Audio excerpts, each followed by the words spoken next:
कि पाप जब बढ़ जाता है, अन्याय बढ़ जाता है, ये जीव सारे नीच कर्मों में बदल जाते हैं, पुण्य कर्म और धर्म का रास्ता छूट जाता है, तब प्रभु किसी न किसी रूप में यहाँ महापुरुषों को, इन जीवों को उस भूल भुलैया से निकालने के लिए प्रकट होते हैं।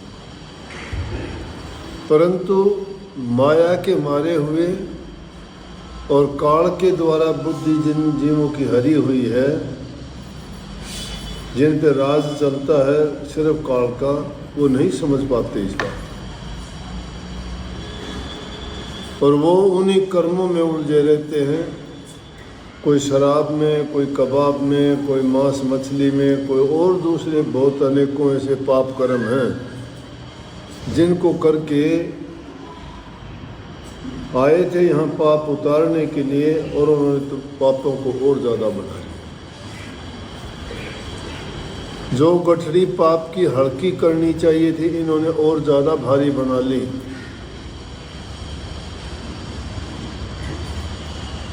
मन से अच्छे सोच नहीं रही, तन से कोई नेक कर्म नहीं किया, धन से कोई दान पुण्य नहीं किया, दिल में कोई दया धर्म का पालन नहीं। आसपास में दुखी जीवों को देखते हैं, उनको तड़पते हुए देखते हैं, हमारे दिल में दया नहीं आती।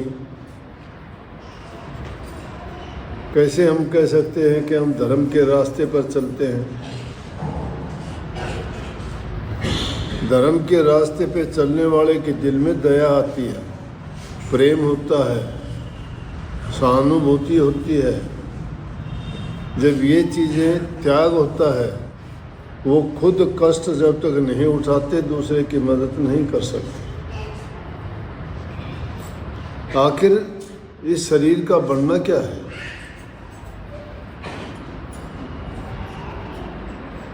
सिर्फ थोड़ी सी राख,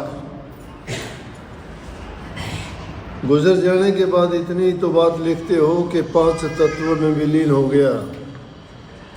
ये 5 तत्व का जो शरीर बना हुआ था, इस काया रूपी पिंजरे में जो हंस रहता था, वो उड़ गया, और वो उड़ नहीं, इस पिंजरे को भी लेके चला गया, उसके साथ ये पिंजरा भी खत्म हो जाता है। क्यों? फिर ये काम का नहीं रहता। हंस जब गया, ये किसी काम का नहीं। मिट्टी मिट्टी में मिल जाती है, हवा हवा में मिल जाती है, अग्नि अग्नि में मिल जाती है, पानी हवा के साथ उड़ जाता है, सारी चीज़ें आकाश में जाके समा जाती हैं। कहाँ है जीव की क्या हस्ती है? कहाँ है जीव? वो जीव जब तक है हमारे शरीर में, तब तक तो हम सारे काम करते हैं, परंतु कर्मेंद्री का जो काम था, वो उस काम के लिए हम उनको प्रयोग में नहीं लाते। आँखें होते हुए अंधे बने हुए हैं,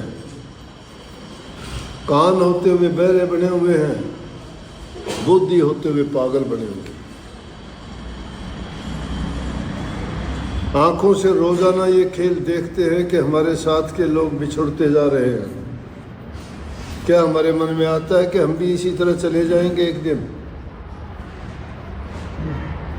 बड़ा सजाते हैं शरीर को, कोई कभी नहीं रखते, लेकिन कभी सोचते हो कि मन को, हृदय को भी सजा लिया जाए।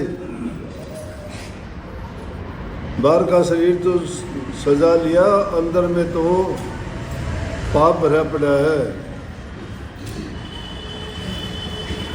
जो ऐसा नहीं सोचते वो अकल के अंधे। इन आँखों से रोजाना देखते हो उस खेल को, फिर नहीं समझते, वो आँखों से अंधे हैं। इन कानों से रोजाना ये करुणा भरी दुख भरी कहानी सुनते हो, रोते बिलखते देखते हो। कहते हैं मेरा बेटा गया, मेरा भाई गया, मेरा जमाई गया, मेरी धी गई, मेरा पिता गया, मेरा गुरु गया, मेरी माता गई, कहते हो कि नहीं? लेकिन क्या वो बातें कानों से नहीं सुनते क्या? इतना ही नहीं, जब कोई संत सदगुरु आके चेतावनी देता है, समझाता है, फिर क्या इन कानों से सुनी बातों के पर अमल किया कभी?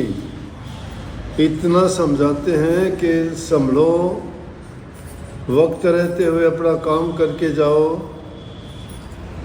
दुनिया में अगर तुम्हारी कोई मदद सहायता करने वाला है तो कोई नहीं, तुम खुद हो, तुम स्वयं हो। अपना बिगाड़ करने वाले भी आप खुद, और अपने आप को अच्छा बनाने वाले भी खुद ही हो। जो महापुरुषों की शरण में जाके इन बातों पर अमल कर देता है वो अपने कार्य संवार के जाता है। पिछले जन्मों के जिनके हमें याद ही नहीं है कि हमने क्या क्या कर्म किस किस जन्म में किए थे और अब उनका कर्ज कैसे उतारें। जो भी जीव यहाँ आता है उसका जीवन में अपना कर्ज होता है और वो कर्ज उतारता है। किस प्रकार से? कोई किसी का बैल बन के, कोई किसी का पत्नी बन के, कोई भाई बन के, कोई जमाई बन के, कोई धी बन के। ये रिश्ते सब के सब अपना कर्ज लेते हुए देना पड़ता है।